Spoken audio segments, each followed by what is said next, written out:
मैं I am live in Instagram and with YouTube comment section question जो देवेंद्र को लगता है कि बहुत इंपॉर्टेंट है और डिस्कस करना चाहिए। That's why I again came live and we are going to take few very important questions जो कि डे टू डे में है, उनका मैं एक सिंगल वीडियो बना के डालूंगा। प्लीज़ गो अहेड, क्या पूछना चाहते हैं? Good morning sir. एक इम्पॉर्टेंट क्वेश्चन ये है कि लोग मुझसे पूछते बहुत सारी महिलाएं कि हमने बर्थ कंट्रोल पिल यूज़ किया है, इससे क्या हमारी फर्टिलिटी में कोई प्रॉब्लम तो नहीं आएगी? जब हमें बातें में बच्चा चाहिए रहेगा तो इससे कोई प्रॉब्लम तो नहीं होगी?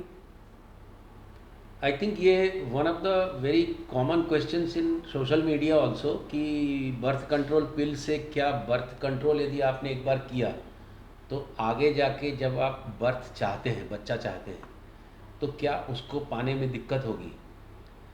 तो इसका एक जो मेन आंसर है कि बर्थ कंट्रोल पिल के लेने के बाद की जो इनफर्टिलिटी होती है, ध्यान से सुनिए, बर्थ कंट्रोल लेने के बाद, उसको बंद करने के बाद जो बच्चा होने में प्रॉब्लम होती है, वो प्रॉब्लम अधिकतर पहले से विद्यमान है। आप उसको बर्थ कंट्रोल पिल से जोड़ देते हैं, तो जो बच्चा नहीं होने का जो रीज़न है वो अधिकतर बर्थ कंट्रोल पिल नहीं होती और दूसरे कारण होते हैं। तो बर्थ कंट्रोल पिल आपकी प्रेगनेंसी के रेट को में क्या असर डालती है? कुछ डालती भी है कि नहीं? आज की डेट में जो बर्थ कंट्रोल पिल का जो चलन है उसमें दो प्रकार की चीज़ें होती हैं। बर्थ कंट्रोल पिल बनती कैसे है, बनी क्यों, इसका एक टेक्निक आप समझ लीजिए। बर्थ कंट्रोल पिल काम कैसे करती है? अब जैसे ये यूट्रस है, ये उसकी ट्यूब है, ये ओवरी है, दो ओवरी रहती है। इसमें मैं हर बार बताता हूँ कि इसमें बहुत सारे अंडों की रेस होती है और एक फॉलिकल आगे बढ़ता है और उसके भीतर का जो अंडा है वो बाहर आता है। बाहर आके इस ट्यूब में आके ये एंटर करता है। यदि उस समय यदि महिला का इंटरकोर्स हुआ तो हस्बैंड का जो स्पर्म है वो चल के इधर तक आता है, ये दोनों मिलके एक भ्रूण बनाते हैं। बच्चा बनने का शुरुआत नलियों में ही होती है, या तो इस तरफ या इस तरफ। फिर इन ट्यूब्स में मूवमेंट होता है और इस मूवमेंट से इस भ्रूण को भीतर बच्चेदानी में भेज दिया जाता है, बढ़ता और पनपता है, तो एक साधारण गर्भधारण होता है। अब सपोज मैरिज के बाद अभी बच्चा नहीं चाहिए या फिर बच्चा नहीं चाहिए इन बिटवीन, तो आपको यदि बच्चा नहीं चाहिए तो आपको ये फर्टिलाइजेशन रोकना है। अब फर्टिलाइजेशन रोकना है तो यहाँ से क्या हम, यदि परमानेंट करना है तो आप ट्यूब काट देते हैं, उसको नसबंदी बोलते हैं। हम वो भी नहीं चाहते हैं, हम रिवर्सेबल चाहते हैं, जब हम चाहें वापस बच्चा पैदा कर सकें।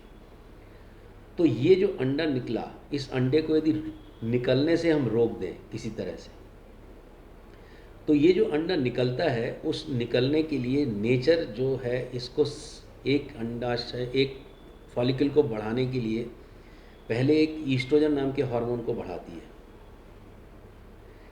इसके साथ साथ इसका फॉलिकल का साइज़ बढ़ता है। जब ये एक पर्टिकुलर साइज में पहुंच जाती है और जो ईस्ट्रोजन हार्मोन है ये एक पर्टिकुलर लेवल पे पहुंच जाता है, तब अचानक एक ट्रिगर आता है ऊपर से, उसको एलएच बोलते हैं। वो ट्रिगर आके इस फॉलिकल को फोड़ देता है, तो इसमें से जो अंडा है वो बाहर आ जाता है, बाहर आके इस नली में आके घुसता है। ये जो मैकेनिज़्म है, इस मैकेनिज़्म को यदि हम किसी तरह से डिस्टर्ब कर दें तो ये निकलेगा नहीं, ये निकलेगा नहीं तो प्रेगनेंसी नहीं होगी। तो हम कुछ ऐसी दवाई बनाएं जिसमें ये ट्रिगर ही ना हो। तो हम क्या करें, इसको जो आगे बढ़ाने के लिए एक एफएसएच का नाम का एक हार्मोन जो ब्रेन से निकलता है उसको घटा दें। इसको घटाने के लिए क्या करें, बॉडी जो ईस्ट्रोजन नॉर्मल बनाती है जिससे ये कम होता है, हम उसको शुरू में खूब सारा कर दें। तो जो पिल बनाई गई उसमें ईस्ट्रोजन नाम का हार्मोन बढ़ा दिया। जब ईस्ट्रोजन नाम का हार्मोन बढ़ा दिया तो एफएसएच नहीं निकला, एफएसएच नहीं निकला तो इसका सिलेक्शन नहीं हुआ, सिलेक्शन नहीं हुआ तो अंडा नहीं निकला, अंडा नहीं निकला तो प्रेगनेंसी नहीं हुई। अब यदि लगातार ईस्ट्रोजन देंगे तो ये लाइनिंग में गड़बड़ी होगी, तो आपको पीरियड भी चाहिए। तो इसका ईस्ट्रोजन जब 14 दिन निकलने के बाद जब ट्रिगर आता है, तो ये जब बाहर आता है तो इस थैली से ही एक और हार्मोन निकलता है, उसको बोलते हैं प्रोजेस्टेरॉन। प्रोजेस्टेरॉन मतलब होता है जेस्टेशन के लिए हेल्प करने वाला हार्मोन, इसलिए उसको प्रोजेस्टेरॉन बोलते हैं। अब ये प्रोजेस्टेरॉन यदि ये अंडा फर्टिलाइज नहीं हुआ तो ये थैली थोड़े दिन तक 14 दिन तक मेंटेन रहती है, फिर प्रोजेस्टेरॉन गिरता है तो ये झिल्ली बाहर आ जाती है, उसको मेंसेस बोलते हैं। अब जब आपने ईस्ट्रोजन दे दिया पिल में, तो चूंकि अंडा निकला ही नहीं तो पीरियड कहाँ से आएगा? तो आप क्या करिए, साथ में प्रोजेस्टेरॉन भी ऐड कर दीजिए और अचानक दोनों को बंद कर दीजिए। जब बंद करेंगे तो बच्चेदानी को लगेगा प्रोजेस्टेरॉन आया था, तो वो बाहर फेंक देगा, तो पीरियड आएगा। इस पीरियड को नॉर्मल पीरियड नहीं बोलते, इसको बोलते हैं विड्रॉल। कई बार ये पिल लेते लेते भी कई बार यहाँ ब्लीडिंग होती है। यदि ये कम पड़ गया ईस्ट्रोजन या प्रोजेस्टेरॉन कम पड़ गया तो इसको बोलते हैं ब्रेक थ्रू ब्लीडिंग। ये स्पॉटिंग होती है, इसको लेके घबराना नहीं चाहिए। कई बार लोग सोचते हैं कि ब्लीडिंग चालू हो गई, नहीं। इस तरीके से आपने इस सिस्टम को अफेक्ट किया ताकि आपका अंडा नहीं निकले और आप प्रेग्नेंट ना हो। ये है मैकेनिज्म ओरल कॉन्ट्रासेप्टिव पिल का। अब ओरल कॉन्ट्रासेप्टिव पिल में चूंकि हम, ध्यान दीजिए, एक नॉर्मल महिला जिसका ईस्ट्रोजन वगैरह सब बन रहा था उसको हायर अमाउंट में देते हैं, तो इसका कुछ साइड इफ़ेक्ट भी हो सकता है।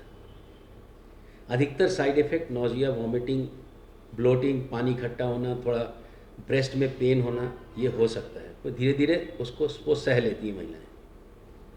अब इसको आप जब तक लेंगे तब तक ये ओवुलेशन नहीं होगा। नेचर इतनी तगड़ी होती है, अच्छी होती है कि जिस दिन आप ये ओरल कॉन्ट्रासेप्टिव पिल बंद कर दिए, अब आप नहीं लेंगे, अब आप प्रेगनेंसी चाहते हो, इमीडिएटली इस नेक्स्ट मंथ में या उसके बाद वाले महीने में ये FSH बनना फिर चालू हो जाता है। मतलब ये सिलेक्शन फिर चालू होता है, मतलब आपका फर्टिलिटी वापस आता है। इसका मतलब यदि आप ओरल कॉन्ट्रासेप्टिव पिल ले रहे हो और आपका बाकी सिस्टम सब ठीक है, ट्यूब्स ठीक है, यूट्रस ठीक है, ओवरीज में फॉलिकल बनता है, तो आपका फर्टिलिटी वापस आ जाएगा।